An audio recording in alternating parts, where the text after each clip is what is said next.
Muito boa noite, sejam todos muito bem-vindas e bem-vindos à edição desta terça-feira, dia 4 de novembro de 2025 do Cidadania S.A., seu jornal diário com as notícias e os absurdos do Brasil e do mundo. Hoje só tem Brasil. Vou falar de Lula, falou hoje, tá lá em Belém, no Pará. Vou falar de Jair Bolsonaro. Vou falar mais da matança, da chacina que houve no Rio de Janeiro, Alexandre de Moraes se encontrando com Cláudio Castro, relatos que foram feitos à ouvidoria da Defesa Pública lá do Rio de Janeiro. Fique aí. Antes, deixe seu like, se inscreva no canal, muito importante. Seu like é muito importante para que esse vídeo seja enviado para mais pessoas. Lembrando sempre, tudo que eu falo aqui, as notícias estão na descrição do vídeo. Leiam, enviem as notícias e o vídeo para os seus amigos, para mais pessoas ficarem sabendo o que está acontecendo no nosso querido país. Eu vou começar com a notícia mais gostosinha de hoje. Essa veio na coluna do Paulo Capelli lá no Metrópolis, mas está em tudo quanto é lugar. É melhor já ir preparando as malas. Moraes já olhou a cela para a qual pretende enviar Bolsonaro na Papuda. Já vou dar minha opinião aqui, que eu discordo dessa cela, tá? Mas ó, o ministro Alexandre de Moraes planeja enviar o ex-presidente Jair Bolsonaro para a cela especial com paredes brancas, ar-condicionado e televisão no presídio da Papuda em Brasília. Segundo apurou a coluna aqui do Capelli, o magistrado já viu imagens e deu ok, aprovou a instalação. O espaço é adaptado para receber o meliante aqui, que atualmente cumpre prisão domiciliar. Aliados acreditam que o STF determinará a transferência na semana que vem. Eu acho que não, tá? Eles vão começar a julgar os recursos na sexta, agora dia 7. Os votos são remotos, não tá lá presencialmente, e vai até dia 14, a outra sexta-feira. Aí o que acontece? A defesa pode entrar com mais recursos. E aí são mais alguns dias. A tendência é que por volta do dia 20 de novembro, ou seja, no fim da outra semana, daqui 15 dias mais ou menos, esses recursos acabem. O Alexandre veja que estão só protelando, tentando só enrolar a decisão, e mande começar a cumprir a pena. Não só ele, todos os outros. Lembrando que o Mauro Cid já começou a cumprir a pena dele, né? Que o Alexandre também já determinou, porque ele os advogados dele não apresentaram nenhum recurso. Então não tem recurso, já começa a cumprir pena aí, tá? Infelizmente, para mim e para vocês, para todo mundo que defende que bandido bom é bandido preso, ele deve ficar pouco tempo na Papuda, tá?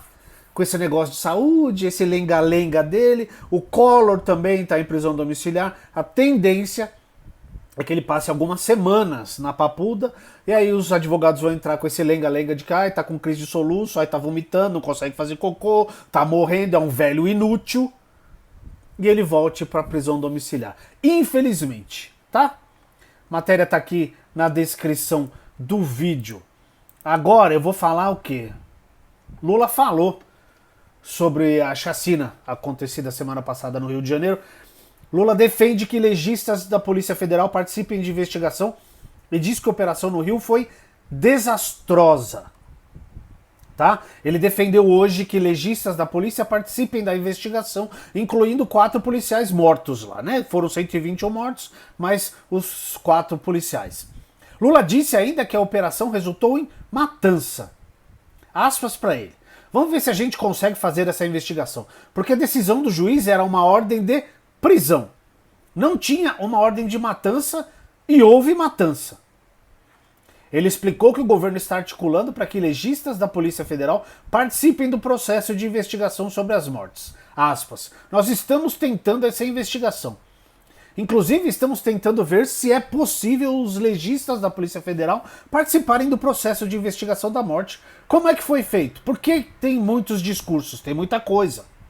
Eu acho que é importante a gente verificar em que condições a operação, se deu. Porque até agora nós temos uma versão contada pela polícia, contada pelo governo do estado, e tem gente que quer saber se tudo aquilo aconteceu do jeito que eles falam, ou se já teve alguma coisa mais delicada na operação. Tá? O dado concreto é que a operação, do ponto de vista da quantidade de mortes, as pessoas podem considerar um sucesso. Mas do ponto de vista da ação do Estado, eu acho que ela foi desastrosa. Lembrando sempre, essa operação tinha mandados de busca, mandados de prisão, e nenhum dos 117 mortos faziam parte desses mandados. Nenhum. Tinha gente que já tinha passagem na polícia, tinha gente que tinha mandado em aberto, mas nenhum deles fazia parte dos mandados de prisão e busca e apreensão e tudo isso dessa operação. Eu vou repetir de novo. O policial matar quando tá trocando tiro para preservar a própria vida e a vida dos civis, a gente entende. O que a gente não entende e não defende é execução. Não falo mais disso, tá? Aí, após essas críticas, o presidente Lula divulgou ações contra o crime organizado nas suas redes, tá? O governo do Brasil está atuando para quebrar a espinha dorsal do tráfico de drogas e do crime organizado, com mais inteligência, integração entre as forças de segurança e foco nas cabeças do crime, quem financia e comanda as facções. Porque é isso. Quem manda não está na comunidade. Quem manda não está na favela. Na favela estão os bagrinhos. Você vai lá matar 10, 15, vem outros para tomar o lugar deles e tudo segue igual. As pessoas seguem com insegurança, o crime segue funcionando, as milícias seguem funcionando no Rio de Janeiro. A família Bolsonaro entende muito bem de milícias, né? O Tarcísio também, tá? A nota aponta que nos últimos 2 anos as ações federais retiraram 19,8 bilhões de reais de organizações criminosas e ressalta o aumento do número de operações da Polícia Federal, que cresceu 80% desde 2022. O que aconteceu em 2022 mesmo? O miliciano atual presidiário deixou de ser presidente do Brasil, né? A publicação também destaca que a Polícia Rodoviária Federal apreendeu 850 toneladas de drogas em 2024, alcançando um recorde histórico. Governo federal trabalhando, né? É assim que trabalha, não é matando os outros, não. Aí aqui tá falando das mudanças da PEC da blindagem, eu vou colocar a matéria aqui na descrição do vídeo, vocês podem ler, que hoje ia ser votado na Câmara a PEC da facção lá, a PEC do antiterrorismo, tá? PEC ou PL, eu já não lembro mais, é PL. E o relator é o Nicolas Ferreira. Não votaram hoje, não vai ser votado hoje, foi adiado para amanhã, que é a excrescência de você equiparar traficantes, narcotraficantes com terroristas. Qual é o perigo disso? Eu não sei quem elegeu os Estados Unidos como governador do mundo. E eles se acham no direito de invadir países para combater o terrorismo. Fizeram lá no Oriente Médio um monte de país. Vietnã, estão tentando fazer aqui na Venezuela. Então, se você equipara isso a terrorismo, tráfico de drogas a terrorismo, se você equipara o Comando Vermelho, o PCC, essa gente toda a terrorismo, você está convidando os Estados Unidos a invadir o Brasil. E terrorismo não é o que o Comando Vermelho e o PCC fazem. Não é. Terrorismo é quando as pessoas ou uma organização atacam, causam medo, causam, sei lá, explosões, atacam a população em nome de uma ideologia, de uma religião, de uma opinião política. Qual é a ideologia do Comando Vermelho, do PCC e das outras aí, organizações criminosas? Qual é a religião? Eles estão lutando por uma religião? Não sei o que, a gente é católico. Não.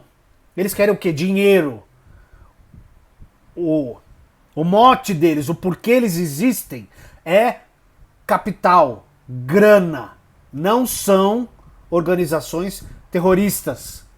Tá? E ainda bem que caiu, mas passou para amanhã. Vamos ficar de olho nisso aqui, tá?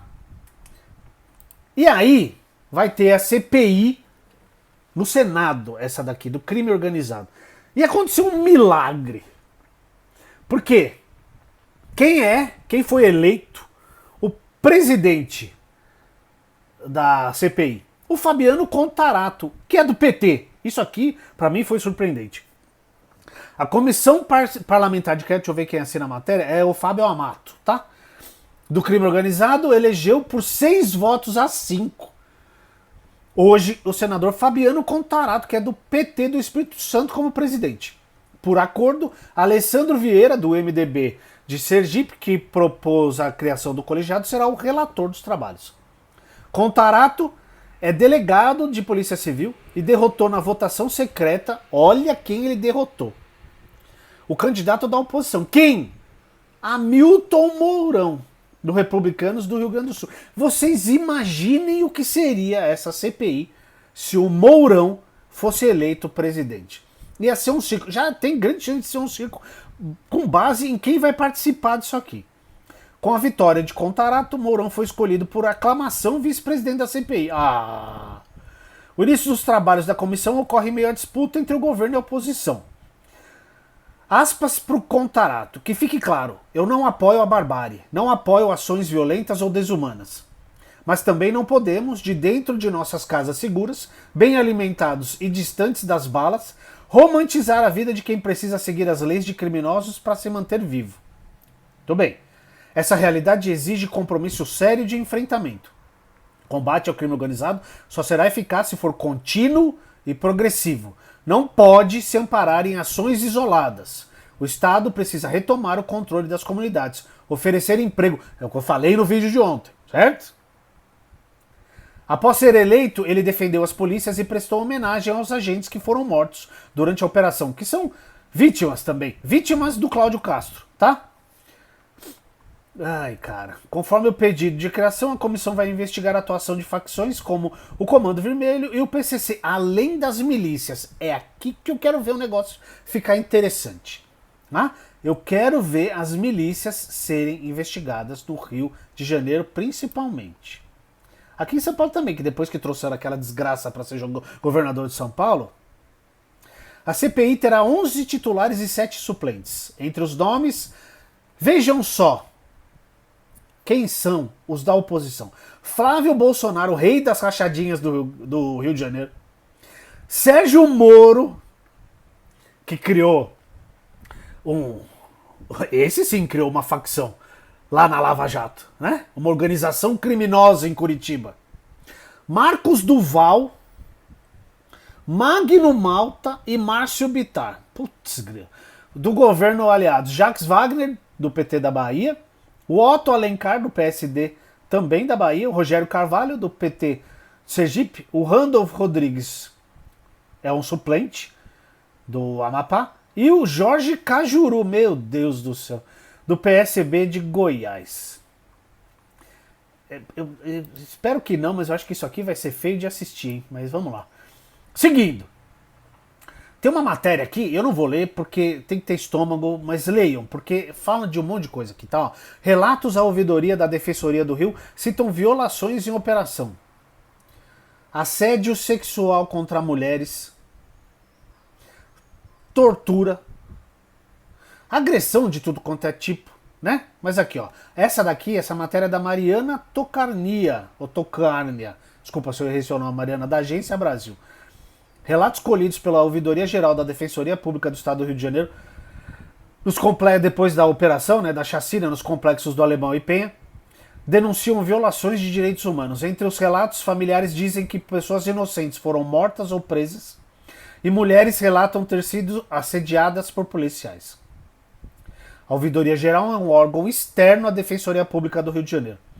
Aspas, eles entraram aqui em casa e ficaram procurando algo ou alguém e fizeram várias perguntas, querendo saber se eu morava sozinha, e eu disse que morava com minha mãe e meus 2 filhos. Aí ficaram me secando e dizendo que uma mulher bonita como eu merecia morar em um lugar melhor. Quando o com a Toca Ninja saiu, apertou o meu peito, relatou uma mulher de 23 anos que não foi identificada. Aí a gente vai defender a polícia, né? Já falei, sempre falo aqui, como toda profissão, tem os bons e os maus, né? Agora, a pessoa tá lá para proteger os civis. E ele vai lá e aperta o peito da mulher. Tem outra aqui. Eu estava dormindo quando eles entraram. E eu durmo só de blusa, né? Acordei assustada com as vozes deles. Aí foi quando eu vi que eles já estavam dentro da minha casa. Eu sou manicure e fiquei trabalhando até tarde. Eles levantaram o lençol com a ponta do fuzil e ficaram fazendo várias perguntas e levando com a ponta do fuzil minha blusa. E eu pedindo, por favor, moço, não tem envolvimento com nada não. E apontando minha maleta de unha. Aí um entrou e tirou ele do meu quarto. Tem coisa pior aqui, tá? Leiam a matéria, tá bom? Em reunião no Rio, Moraes cobra de Castro cumprimento da DPF das favelas. Matéria da Gabriele Maia, do Tempo Real. O ministro Alexandre de Moraes se reuniu ontem com o governador Cláudio Castro para tratar da operação policial que deixou 121 mortos nos complexos da Penha do Alemão. O encontro aconteceu no Centro Integrado de Comando e Controle, na Cidade Nova. Antes da reunião, a equipe de Alexandre fez uma checagem dos nomes autorizados a participar. Tarará.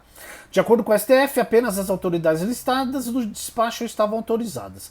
No encontro, Alexandre acompanhou uma apresentação sobre o sistema de monitoramento usado nas operações, com câmeras corporais, reconhecimento facial e acompanhamento das equipes em campo. Ele quis verificar como o Estado está cumprindo as regras da DPF das favelas, decisão do Supremo que exige mais transparência nas ações policiais.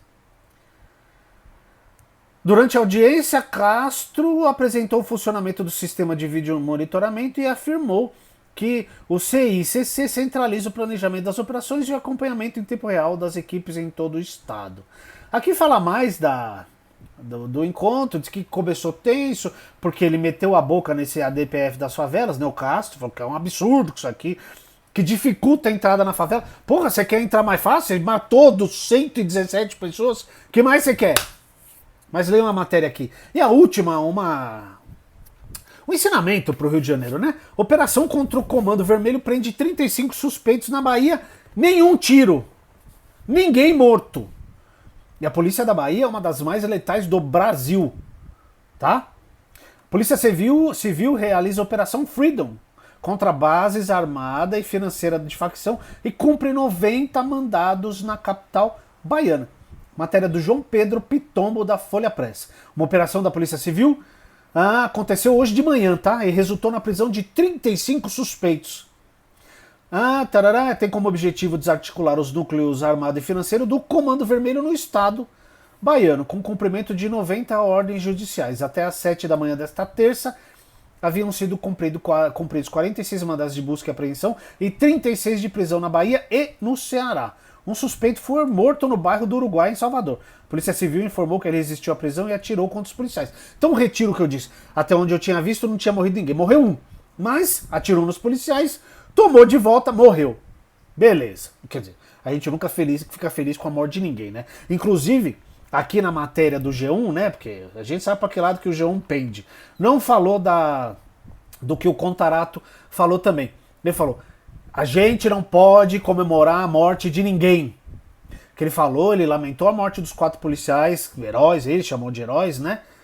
E ele falou, mas não podemos comemorar a morte de ninguém. Quando uma pessoa morre, o Estado falhou. É exatamente isso aí o ponto, tá?